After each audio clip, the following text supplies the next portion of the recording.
सुशांत 24 साल का दिखने में डिसेंट और स्मार्ट लड़का था।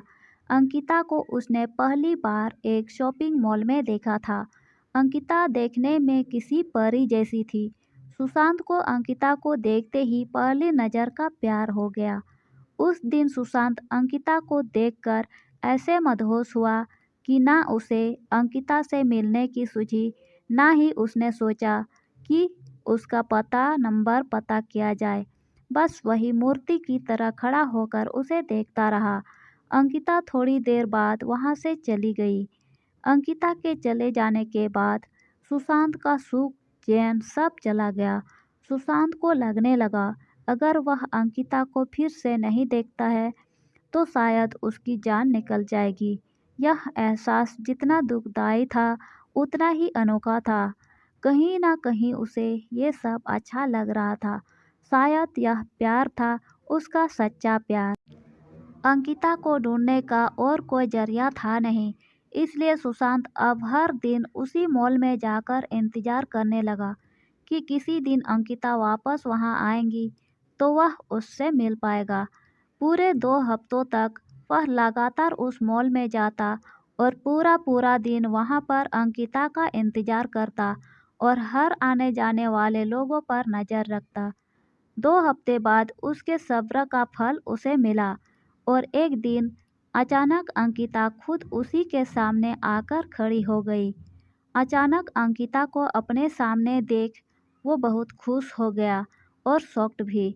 उसके मुंह से कोई शब्द नहीं फूट रहा था। जब काफी देर तक वह कुछ भी नहीं बोला तो अंकिता ने उससे कहा, क्या हुआ?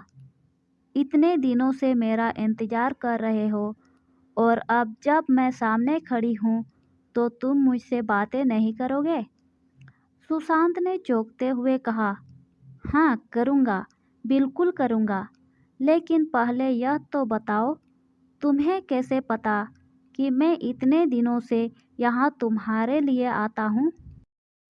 मुझे यह सब इसलिए पता है क्योंकि जिस दिन से तुमने मुझे देखा और उसके अगले दिन से तुम यहाँ हर रोज़ मेरी तलाश में आने लगे, उसी दिन से मैंने भी तुम पर जासूसी करना शुरू कर दी थी, अंकिता ने कहा। सुशांत के मन में एक और सवाल कौन था। उसने पूछा, अच्छा यह तो समझ में आया कि तुमने मुझ पर बरोबर जासूसी की है, लेकिन फिर भी यह क्लियर नहीं हुआ कि तुम्हें कैसे पता चला कि मैं तुम्हारी तलाश में यहाँ पर आता था। और एक सवाल कि जब तुम्हें यह पता चल गया कि मैं तुम्हारे लिए यहाँ आता हूँ तो तुम्हें अजीब नहीं लगा या मुझ पर गुस्सा नहीं आया?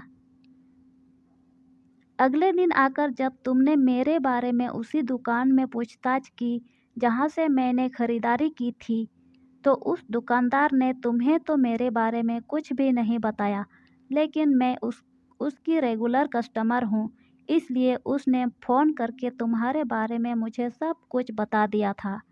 मुझे अजीब लगा था कि कोई क्यों मेरे बारे में छानबीन कर रहा है, इसलिए मैंने उसी दिन से यहाँ पर आकर तुम पर जासूसी करना शुरू कर दिया और दूर से ही तुम पर नज़र रखने लगी, अंकिता ने कहा। अंकिता आगे बोली, उस दिन सिर्फ तुम्हें ही मैं पहली नज़र में पसंद नहीं आई थी। मैंने भी तुम्हें मॉल में देखा था और मुझे भी तुम अच्छे लगे थे, इसलिए जब मैं तुम पर नज़र रखने लगी तब मेरे मन में तुम्हारे बारे में और ज़्यादा जानने की मानसा जागी, इसलिए मैं उसी दिन तुमसे बात करने के लिए नहीं आई और इन 2 हफ्तों में मैंने तुम्हारे बारे में काफ़ी कुछ जाना। मुझे यह तो पता चल गया था कि तुम मुझे इसलिए खोज रहे हो क्योंकि तुम मुझसे प्यार करने लगे हो, लेकिन मुझे इस बात को कंफर्म करना था कि कहीं तुम्हारा प्यार सिर्फ शारीरिक आकर्षण तो नहीं है, जो अक्सर इस उम्र में हो जाया करता है। लेकिन जैसे जैसे दिन बीत गए और मैंने देखा कि तुम बिना धीरज खोए और बिना इंटरेस्ट यूज किए उतनी ही शिद्दत से मेरे लिए यहाँ आते थे और मुझे तलाशते रहते थे, तो मुझे यकीन हो गया कि यह महज एक आकर्षण नहीं है, बल्कि तुम सच में मुझसे प्यार करने लगे हो। और इस बात को तब और ज़्यादा मजबूती मिल गई जब मैंने देखा कि मॉल में मुझसे भी ज़्यादा सुंदर लड़कियां तुम्हारे पास से गुजरती थी, लेकिन तुम उनमें सिर्फ मेरा चेहरा देखना चाहते थे। इन 2 हफ्तों में तुम पर नज़र रखते रखते मेरे दिल में भी तुम्हारे लिए प्यार जाग गया। और मेरा प्यार भी आकर्षण नहीं है, क्योंकि मुझे भी अब तुम्हें देखे बिना चैन नहीं आता है, और मैं भी वही चाहती हूँ जो तुम चाहते हो। इसलिए आज मुझसे रहा नहीं गया और मैं तुम्हारे सामने आकर खड़ी हूँ। सुशांत ने अंकिता को अपना नाम बताया और उसका नाम पूछा और उसे प्रपोज किया।